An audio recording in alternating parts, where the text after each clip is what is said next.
Olá, que bom poder estar novamente com vocês aqui no programa que tratamos de tantas coisas importantes e devido a todas as coisas que falaremos ainda hoje neste programa, eu te digo, vamos pensar?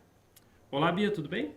Tudo bom, Paulo? Como é que você está hoje? Joia, hoje parece que a gente tem um papo bom aí, hein? Ah, vai ser muito bom, muito produtivo, vai ser bem legal, Eu interessante. acredito que Vai, sim. vai ser, vai, a utilidade pública vai ajudar muita gente também, né? É. Ah, então Aham. legal. Bia, conta pra gente com quem que a gente vai falar aqui hoje. Tá, hoje a gente vai falar com a psicóloga Manuela Ayubi. Tudo bem, Manuela? Tudo bem, gente? Tudo bom, Paulo? Tudo bom, Joia. Tudo bom, Bia? Manuela? Olá, boa noite para todo mundo que está assistindo a gente aqui nesse programa. Eu agradeço o convite, eu fiquei muito contente de poder estar aqui falando um pouquinho de mim, do trabalho que eu desenvolvo, né? Me senti muito contente mesmo. A gente que agradece, viu, você aceitar nosso convite. Obrigada. Ah, legal. Ô, Manuela, posso fazer a primeira pergunta, Bia? Pode, Paulo. Então tá Vai bom. lá. Manuela, conta pra gente, né, um pouquinho sobre você, da onde você veio, suas formações. Vamos bater um papo aqui. Quem é a Manuela? Então tá jóia. Bom, vou começar me apresentando. Meu Certo. nome é Manuela Cornacchione Ayubi. Então é um nome assim diferente, né? Todo mundo quando me conhece a primeira vez fala: "Nossa, mas você é daqui? De onde você é?" Então assim, eu sou de Mogi Guaçu, sempre nasci aqui, formei meus laços familiares e de amizade aqui também de profissionais. Mas a minha descendência é italiana, né? Então o Cornacchione é italiano e o Ayubi é libanês. Tá? Então, minha família é de descendência italiana e libanesa. Tá? Legal. Mas a minha família próxima, meus pais, são daqui mesmo. A família do meu pai é de Mojimirim, da minha mãe de Mogi Guaçu. Tá? Bom, vou contar um pouquinho para vocês minha trajetória, onde eu cheguei, né? Como eu Sim. cheguei até a psicologia, como eu cheguei até aqui. Tá?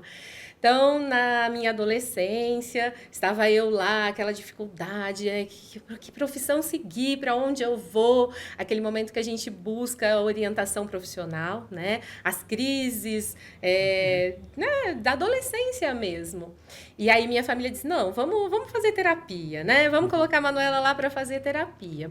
E aí, nesse processo de terapia, eu fui me descobrindo, eu fui encontrando características, habilidades, coisas que eu gostava, que eu acho que batiam muito com a psicologia. E aí eu acabei encontrando o meu caminho profissional. Tá? Eu sou formada há 20 anos pela Uniararas, né? Então minha graduação foi lá. Já na graduação, quando eu entrei, né, quando eu comecei a graduação, eu achava que eu ia para a psicologia clínica, né? Não, eu gosto de clínica, tanto que eu, né, vim de um processo clínico. E logo ali no começo eu já vi que não era por aí o meu caminho, né? O principal. Porque eu comecei a gostar muito da área da educação. Então eu comecei a me identificar muito com a psicologia escolar. E aí fui fazendo cursos de extensão, cursos de formação, cursinhos, congressos, muito relacionados a essa área da psicologia escolar. Né?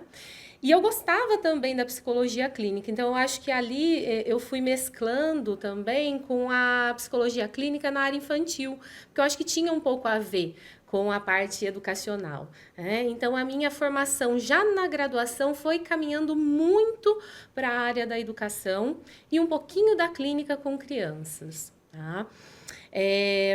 Aí eu me formei e eu queria trabalhar na escola pública. Né? Eu falei, não, essa área eu quero ir para a escola pública. E o caminho na época era o concurso público. Então eu prestei concurso público, entrei, né? Dali um tempinho eu entrei para trabalhar aqui em Mogi Guaçu. E aí eu comecei a trabalhar na Secretaria de Educação, num setor que hoje ele se chama SEAP, é o setor de educação especial do nosso município. E eu estou há 18 anos na educação especial aqui do município e a gente desenvolve um trabalho com crianças que têm algumas dificuldades no processo de escolarização. Então, são crianças que têm alguma síndrome, algum transtorno, né? Então, alguma deficiência.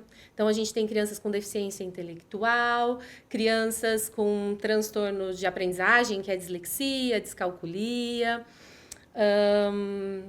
crianças com TDAH, que é o transtorno de déficit de atenção, né? Que hoje bastante gente já ouviu falar. O TOD, que é o transtorno opositor desafiador. O TEA, que é o transtorno do espectro autista. Então, o nosso trabalho dentro da educação especial, ele é um trabalho para ajudar com as barreiras que impedem o processo de aprendizagem formal dessas crianças. Então, a gente trabalha diretamente com essas crianças e a gente trabalha também com as famílias e com a escola, buscando auxiliar um pouquinho esse pessoal, essas crianças aí nesse processo. Posso fazer uma perguntinha? Pode, porque, gente, eu falo bastante. Não, que legal. E aí eu vou emendando, então acho que é legal você ir... Não, mas sim, é bom sim. porque você está explicando bem. Porque tá muito bem explicativo, porque dá para entender sua trajetória, sim, o que você faz. Uma coisa que eu queria até destacar, achei legal, você tá naquela crise existencial lá na época da juventude e os pais indicaram e levaram ela até a terapia, que é uma coisa que eu acho que hoje... Como é que você acha que está hoje em dia os pais que lidam com os adolescentes com crise existencial? Você acha que a maioria indica para uma terapia? Então, o que você ouve por aí no mercado? Eu acho que hoje a psicologia ela está assim, mais difundida. Eu percebo que a gente tem bastante profissional na área e eu acho que os serviços eles têm se ampliado na área da psicologia, sim. Mas eu ainda acho que não é tanta gente que tem acesso a este serviço, né? Eu vejo que muitas famílias buscam, sim, essa ajuda, porque quem precisa fazer terapia, né, gente? Eu acho que isso é uma coisa... Acho que é todo mundo. Todo mundo, independente se tem problema cognitivo ou não. Seja por autoconhecimento, né? Sim, Seria emocional, interessante. né? Todo mundo tem. Eu acho que ninguém tá normal hoje em dia. É importante, né, gente? Eu acho que é bem isso. Esse autoconhecimento, ele é importantíssimo, mas vamos pensar assim, em 3 grandes grupos para procurar uma terapia, né? São aquelas pessoas que possuem um transtorno diagnosticado, um transtorno mental, né? Ou aquelas pessoas que estão passando por um momento de conflito, que elas não conseguem dar conta daquele conflito naquela situação, que seria a questão do adolescente, ou então alguma pessoa que está com algum conflito no trabalho, ou a questão dos casais, né? Então, acho que esse momento também é para uma busca. Então, essa pessoa ela não tem um transtorno, mas ela está precisando naquele momento desse auxílio. E também as pessoas que buscam, porque elas buscam esse autoconhecimento. Né? Eu acho que é por aí. Então, assim, eu acho que esse grupo que está ali, que vai buscar por uma necessidade específica naquele momento, ainda não chega tanto assim a usar os serviços. Eu acho que ainda... Eles buscam mais quando a coisa está muito grande. A gente tem muito disso ainda. A psicologia, ela ainda só tem recebido os casos quando eles estão no momento gritante. Então, acho que a gente precisa difundir ainda mais para que essas pessoas busquem os serviços. Eu acredito que poderia ou pode servir de incentivo até a sua própria história. Você estava lá na adolescência, olha que legal, estava lá na adolescência, os pais levaram, conduziram até a terapia e ela se redescobriu ou descobriu coisas internas aí que acabou levando a ser hoje uma psicóloga. Está voltada para a área do ensino. Olha que legal, né? Assim, quanto isso pode ser procurar um desenvolvimento ou existir um desenvolvimento dentro de uma terapia, né? Sim. Por exemplo, acredito que você deve ter percebido a vida das pessoas mudarem numa terapia ou se redescobrindo e, poxa, olha, que bom que ela veio até aqui, pude ajudá-la. Já presenciou isso? Sim, com certeza, né? Eu acho que, assim, várias pessoas, a gente... atender a criança ou adolescente, porque o meu foco de trabalho é a criança e o adolescente, né? Então, assim, a gente vê muito... É uma pessoa em desenvolvimento.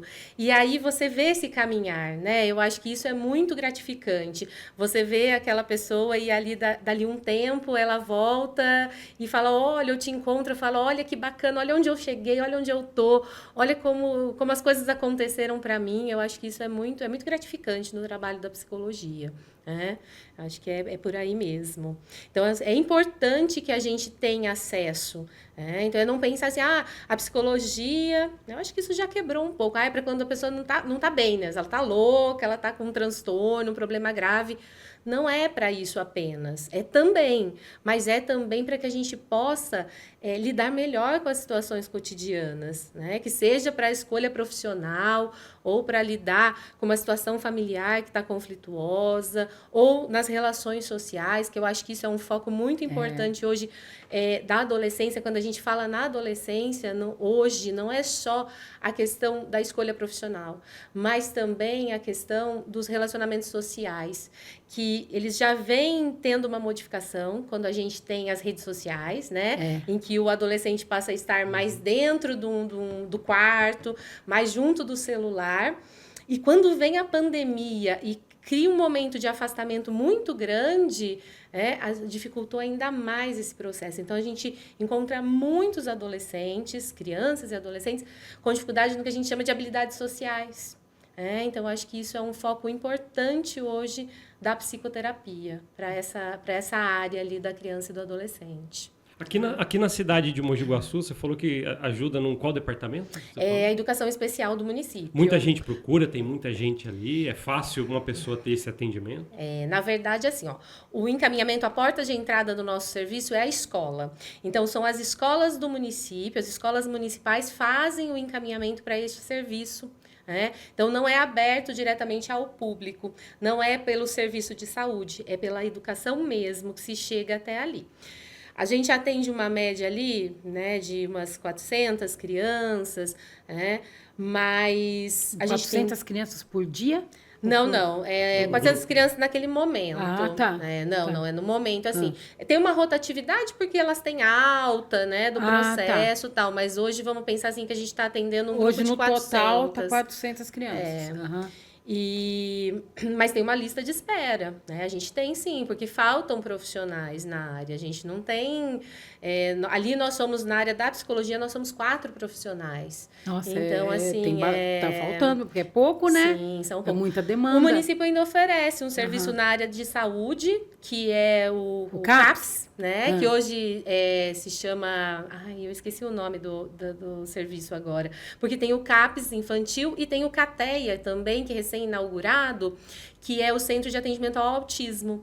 Então, a gente está tendo... O município vem tentando encontrar, né, estratégias, serviços para atender a população em geral ali.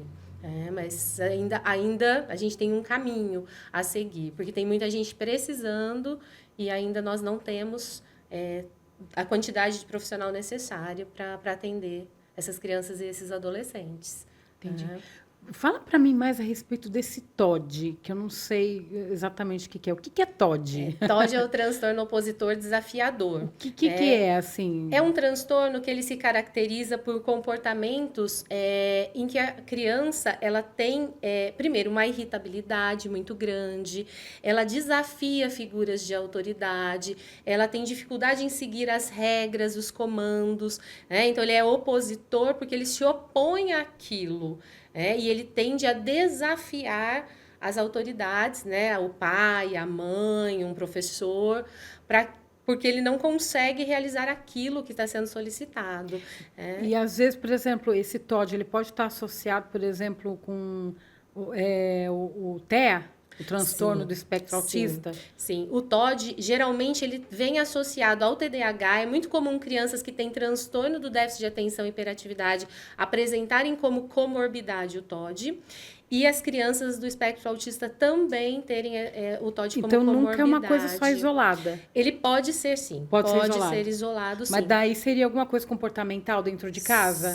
Será? Olha, ela aprende a ser agressiva porque dentro de casa ela vê agressividade? Não só. O TOD ele tem uma carga genética, então tem uma parte do TOD que ele vem geneticamente, mas também está relacionada a estilos parentais, que a gente chama, que é a forma como as regras são colocadas para essa criança, como ela compreende a colocação dessas regras. Então, ele tem 2 fatores, que é o genético e o ambiental agindo junto. Tá? Então, tem sim.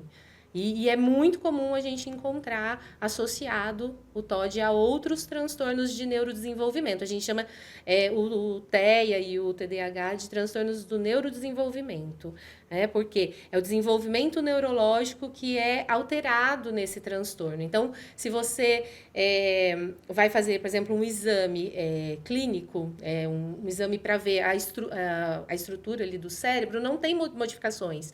O que modifica é o funcionamento, né? A forma como o funcionamento cerebral dessa criança criança acontece. Então, clinicamente seria difícil ver, por isso que tem que... Na verdade, esses transtornos, eles são diagnosticados clinicamente, por então, observação clínica. Então, observação não vem clínica. imagem, Sim, né? não por existe. imagem, Não verdade. existe imagem. Olha que interessante. Entendi. São diagnosticados clinicamente. Ou então tem coisa que você vê só ali na clínica, mas sem, por exemplo, sem exames complementares de imagem, por exemplo. Exatamente. Então, assim, a gente tem um manual diagnóstico, né, que é o DSM-5, que ele apresenta critérios diagnósticos.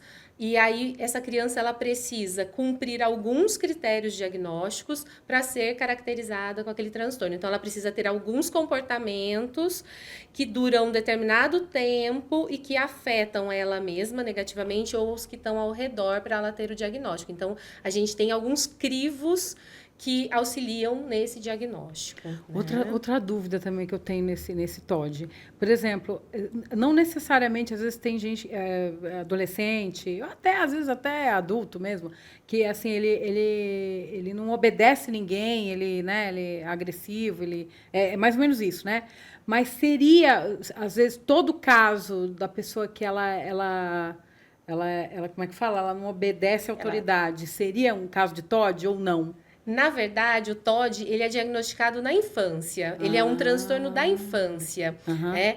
E o que acontece com esse TOD? Ele pode vir a ter um prognóstico, vamos pensar assim, um caminho até para adolescência e vida adulta que pode ser de piora, e a gente pode ter, por exemplo, um transtorno de conduta, a gente pode ter um transtorno de personalidade lá na frente, né? Então, muitas vezes a gente encontra adultos com um transtorno de personalidade, e aí são pessoas, né, que podem ter um transtorno de personalidade narcisista, antissocial. Então, a gente não tem como caracterizar, só porque a pessoa é agressiva, não segue regras, que ela está dentro desse transtorno. Porque, assim, são sintomas, e aí a gente precisa de um rol de sintomas para a gente poder diagnosticar essa pessoa com tal transtorno ou não. Né? Entendi. Então, mas o TOD ele é diagnosticado na infância.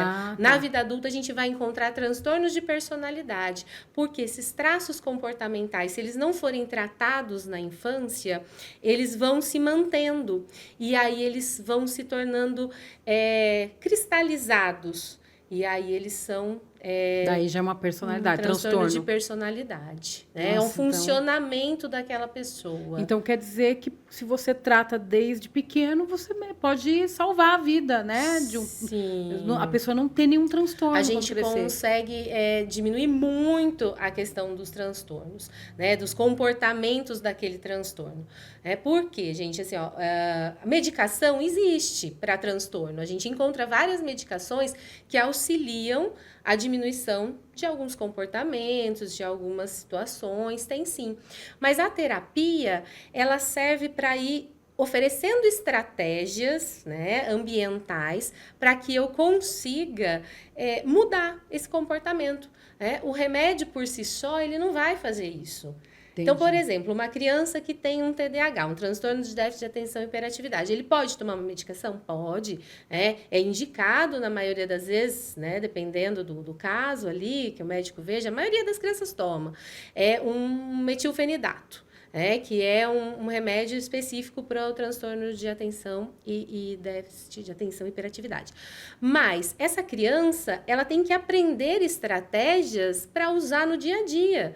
Só o remédio em si não vai ensinar ela. Por exemplo, vamos pensar, a seguir uma rotina, a ter um dia mais organizado, porque a criança com TDAH ela vai ter dificuldade de organização, de planejamento, de manter o foco atencional durante muito tempo, e na terapia ela vai aprender estratégias de automonitoramento, de como ela se organiza, de como ela pode estudar. Então ela vai estudar 10 minutos, após esses 10 minutos ela vai fazer uma atividade prazerosa, depois ela vai retornar. Então, a gente tem várias estratégias, e essas estratégias, conforme elas vão sendo seguidas, elas vão construindo novos caminhos neuronais, e aí a gente consegue ter mudanças no comportamento.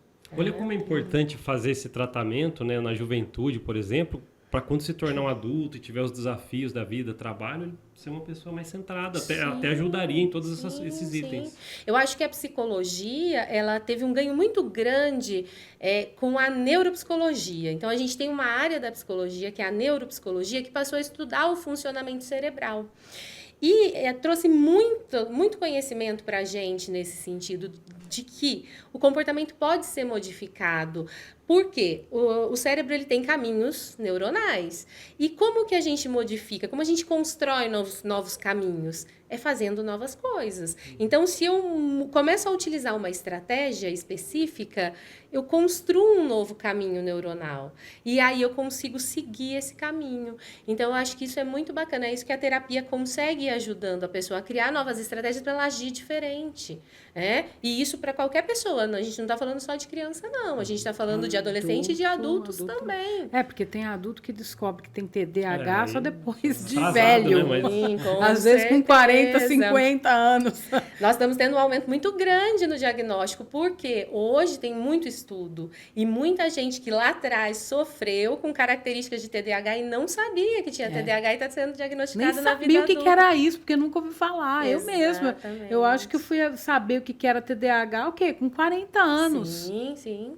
É a mesma coisa do espectro autista, né? Que muitas pessoas estavam dentro do espectro, só que não eram diagnosticadas. Por quê? A gente imaginava o autista como aquela criança, por exemplo, que vivia no mundo dela, se balançava, não como se comunicava com as outras pessoas, né? E aí a gente foi, né? A ciência foi estudando e foi entendendo que o autismo não é só isso. A gente tem um espectro, a gente tem desde aquele que ele simplesmente tem uma dificuldade de pensar diferente, ele não tem flexibilidade cognitiva, até aquele que realmente não desenvolve nenhuma linguagem. Então, a gente tem, dentro desses dois padrões extremos, uma variedade muito grande de comportamentos e características. Sim, porque eu conheço gente que foi diagnosticada com um transtorno de espectro autista.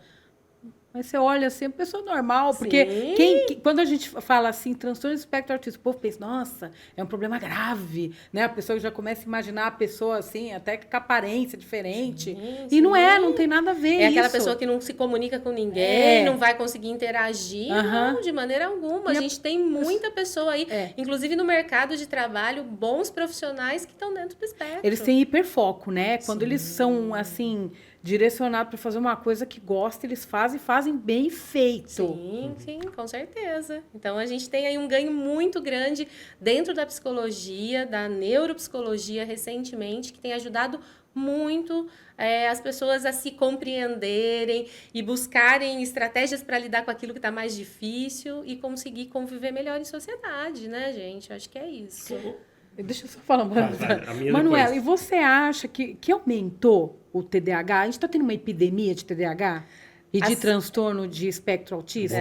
As pessoas perguntam muito isso, mas por que o número está tão grande, né? Eu acho que a primeira coisa é que aumentou o diagnóstico, a capacidade de diagnosticar, né, de compreender os sintomas, os comportamentos, ele aumentou. Então, essa habilidade do diagnóstico, essa possibilidade do diagnóstico fez aumentar o número. Eu acho que isso é o ponto principal. Então, é isso. Muita gente que a gente olharia anteriormente não diagnosticaria, hoje são diagnosticados, porque a gente tem uma clareza maior, né, desses transtornos. Então, acho que esse é um ponto principal. Então, a estatística aumenta porque está diagnosticando mais o que não se fazia tanto em larga escala dessa forma. Exatamente. Agora, na questão do transtorno do espectro autista, existem estudos que vêm falando de várias possibilidades porque tem aumentado muito. Eles têm projeções, né, de aumentar assim, um número muito grande nos Estados Unidos. Existem estudos americanos de projeções altíssimas daqui a 10 anos de pessoas dentro do espectro autista. Então, eles estão tentando compreender se existe algum fator que tem influenciado esse aparecimento de transtorno do espectro autista. Mas ainda a gente não tem nada que possa ser que bateu o martelo, fechado. Assim, né? Então, assim, tem várias coisas. Posso falar até para vocês o que eles têm estudado muito é a questão de uso de fertilizantes, de medicações. Então, eles têm feito um estudo muito grande nessa área, mas ainda não tem nada fechado para poder falar. A pergunta que eu ia fazer, Manuela, até basicamente mais ou menos sobre isso. Por exemplo, você tratando ou cuidando, né, de uma criança ou adolescente, algum problema que tem ali para ser resolvido, tanto cognitivo, alguma coisa assim, mas você descobre que às vezes é um ambiente familiar, alguma coisa que vem dos pais. Como que um profissional tem que tratar isso? Como que ele encaminha a direcionar um tratamento para que os pais ajudem a resolver o problema? Como que chega até os pais se você descobre que os pais, vezes, por exemplo, algum fator que está contribuindo para aquilo? Porque às vezes a criança é colocado um rótulo nela lá, mas daí você vai ver, você vê que dentro da família não está nada bem como que também, a ética, como que você chega até na família? E daí é difícil, porque daí você está isso. cuidando da criança, daí se você for falar de qualquer jeito com o pai e com a mãe, tira o filho, não leva mais. Isso pode acontecer. Porque a gente vai ter que falar de alguma forma, né, gente? Então, assim, o tratamento da criança e do adolescente, quando você trabalha com ele, você vai acompanhar essa criança, esse adolescente, mas você sempre vai acompanhar essa família. Então, a gente vai fazer o atendimento direto a ele, a criança, o adolescente, mas também as orientações, que a gente chama de psicoeducação para esses pais. Porque eles vão precisar ajudar essa criança e esse adolescente no dia a dia. A criança, ela é fruto dessa relação diária, né? Então, a gente vai ter que intervir muitas vezes nessa relação, né, familiar, para que a gente tenha uma mudança do quadro dessa criança, do comportamento dessa criança. Trabalhar só com a criança não vai resolver. E como a gente faz isso, né? Então, assim, a gente vai fazer sessões de orientação com essa família regularmente. Esse é o primeiro passo. Então, existe um contato do profissional com a família. Isso já está no contrato terapêutico. Quando a gente começa a atender essa criança, já está no contrato terapêutico que haverão sessões de orientação com a família. Agora, como isso vai ser feito, isso vai se desenrolando no tratamento. Às vezes, assim, são 3 sessões com a criança, uma com a família, ou então a gente vai fazer uma com a família e uma com a criança, uma com a família e uma com a criança, vai depender do caso, né? Agora, se a gente percebe que se não for tratado mesmo essa pessoa, né, pode ser a mãe, o pai, a avó, quem está ali com essa criança, não vai ter sucesso, só ali a orientação não vai resolver, a gente vai encaminhar essa pessoa para um tratamento psicológico, para um acompanhamento psicológico. Então, é dever do psicólogo fazer este encaminhamento. Então, a gente vai conversando com essa família, compreendendo como ela funciona, tentando intervir, e quando a gente percebe que realmente ali tem alguma questão que é daquela pessoa que ela precisa resolver, ela vai precisar ser encaminhada. Então, a gente faz o encaminhamento. Pode ser que a família desista? Pode ser. Muitas vezes isso acontece sim, viu, gente? Não é raro, não. Então, aí a pessoa desiste do tratamento, vai buscar outro profissional. Então, coisas que acontecem, mas é papel do psicólogo fazer esse trabalho de encaminhar essa pessoa. Muita coisa tem origem na família, né? Então, por isso que já ouvi casos de, tipo assim, estava visível que, no caso, era a madrasta que não gostava do filho pequeno, que era de outro casamento. Só que daí ela colocava toda a culpa no menino, e ela não queria... como é que fala? Ela era perfeita, absoluta. Daí fica difícil, né? Aí encaminha a criança pro profissional que fica depois... Mas aí ela não quer, tipo assim, ela tá fechada, ela não quer, tipo assim, eu sou perfeita, o problema é ele. Ela nem enxerga. Muitas vezes a pessoa... Esse é o papel do psicólogo, é fazer com que essa pessoa enxergue que a questão tá ali, não aqui. Porque a pessoa não enxerga mesmo. A gente pode falar assim, ela não quer enxergar. Algumas pessoas não querem, mas tem gente que não enxerga mesmo. Ela acha que o problema é o outro, né? E aí é difícil mesmo a gente conseguir que essa pessoa busque uma ajuda.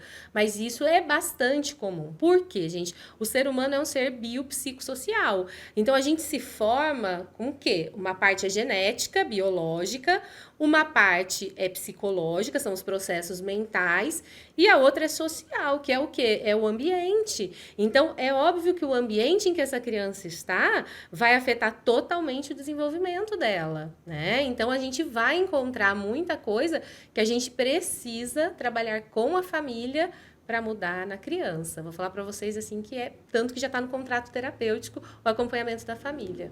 É a família que vai ter que fazer mudanças para poder atingir essa criança, a formação dessa criança, a formação enquanto identidade, enquanto personalidade.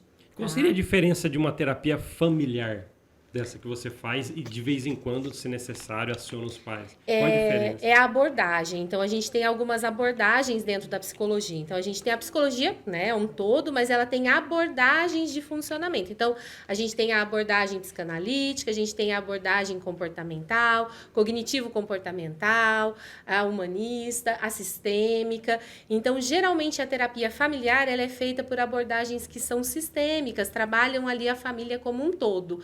Então, são sessões diferentes, trabalha muitas vezes junto à família, né, junto com a criança.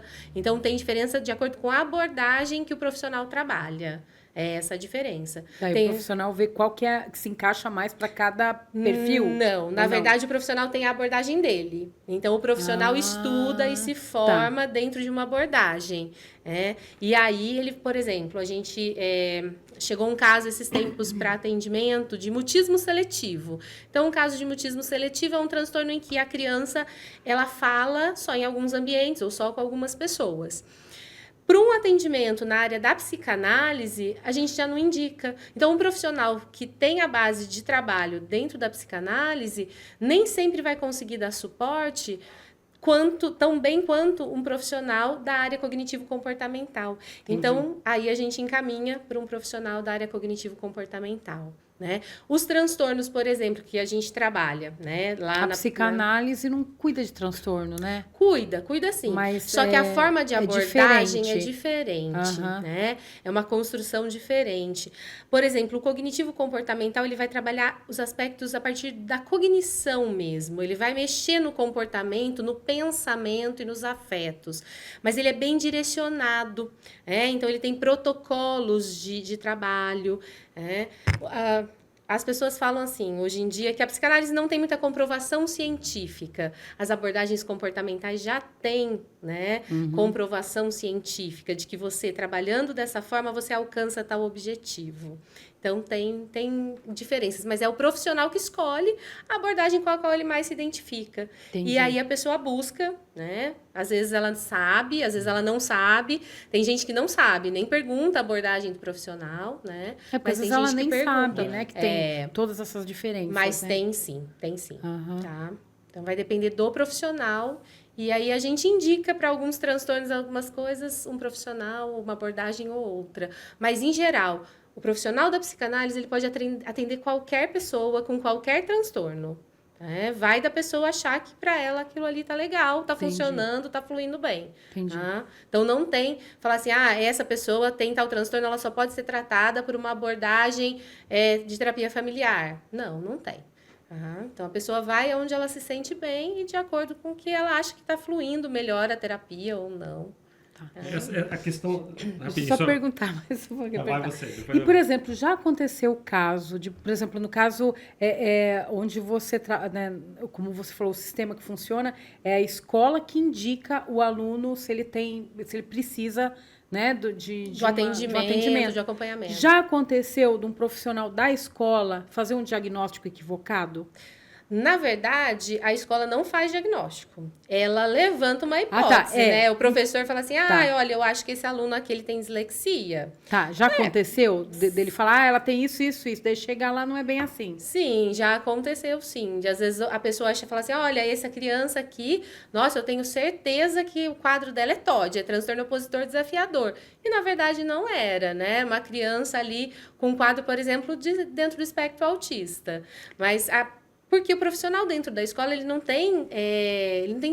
estudou para fazer esse diagnóstico, né? Então, assim, ele olha, ele conhece, o professor tem um conhecimento muito grande do comportamento do aluno, ele compara os alunos, mas ele não tem o conhecimento de diagnóstico dentro da psicologia. Então, às vezes acontece sim, mas se o professor encaminha, muitas vezes a gente pode estar errado, né, a hipótese diagnóstica ali da escola, mas alguma coisa a gente vai precisar ajudar essa criança, sim.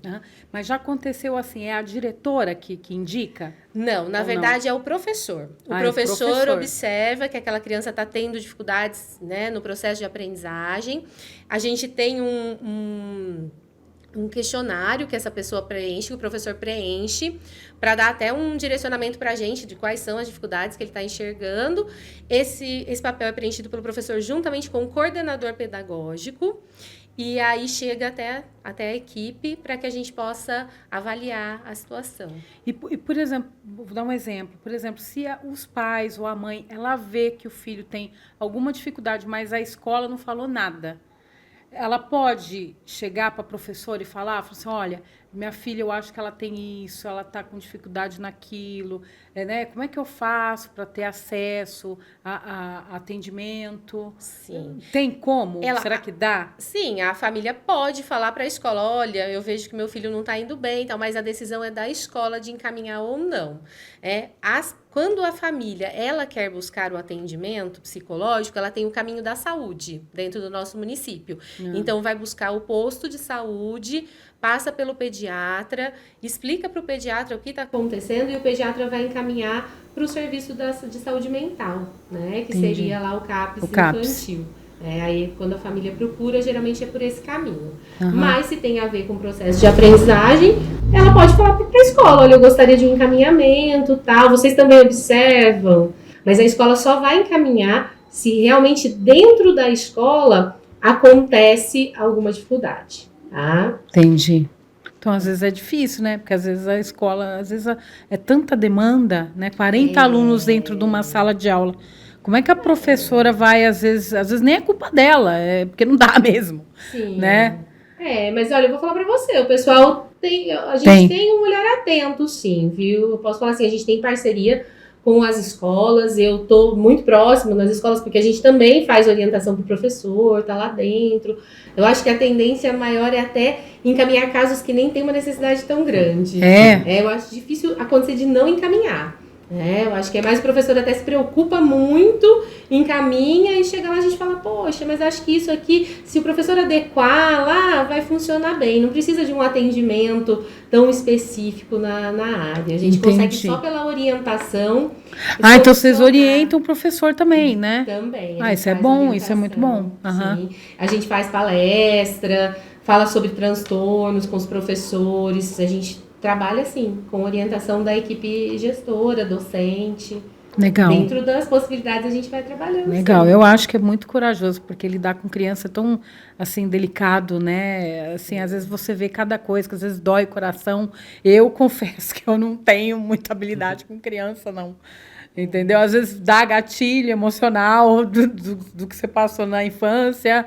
Então, você tem que trabalhar muito bem a tua cabeça para você lidar, né? Sim, porque se você não sabe lidar com os teus, você não vai conseguir lidar com, né? Sim, parabéns, viu, Manuela? Você é muito corajosa, competente também naquilo que você faz. Tive oportunidade de ter aula com a Manuela.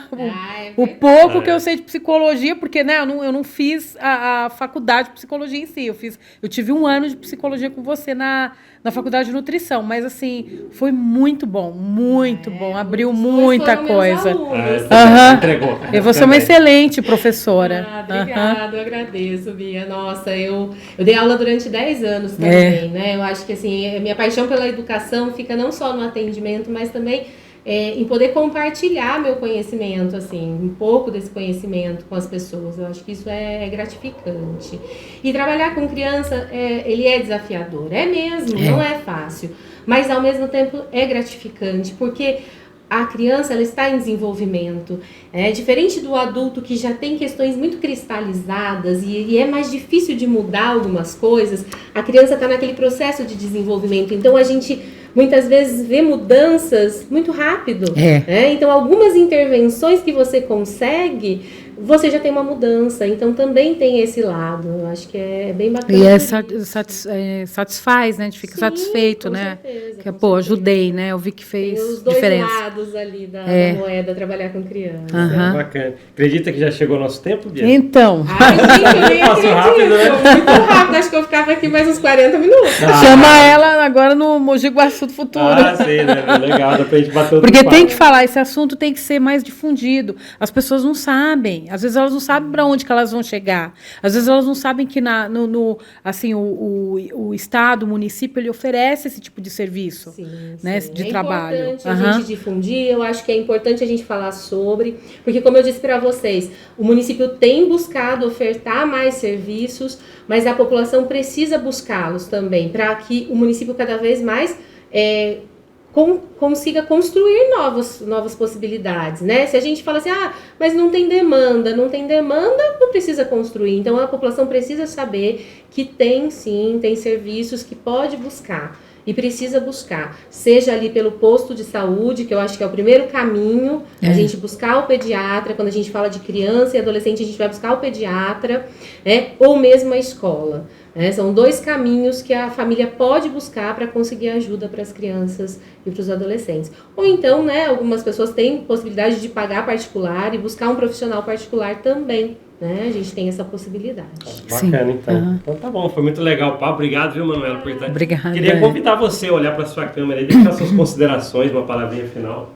Gente, olha, eu agradeço. Nossa, eu fiquei lisonjeada mesmo de... Os 2 foram meus alunos e terem lembrado de mim, né, do meu trabalho, que eu procuro fazer. É gratificante, né, a gente ser reconhecido por esse trabalho. Eu espero poder ter contribuído um pouquinho, né, com os meus conhecimentos. E quem sabe aí num outro momento a gente está junto para falar um pouquinho mais a respeito da psicologia. Tá joia? Tá, muito obrigada, Bia. A gente que agradece, Paulo, viu, Manuela? Eu agradeço. Então tá bom. Pode encerrar. Muito obrigada por assistir nosso programa e eu convido vocês. Vamos pensar. Até a próxima.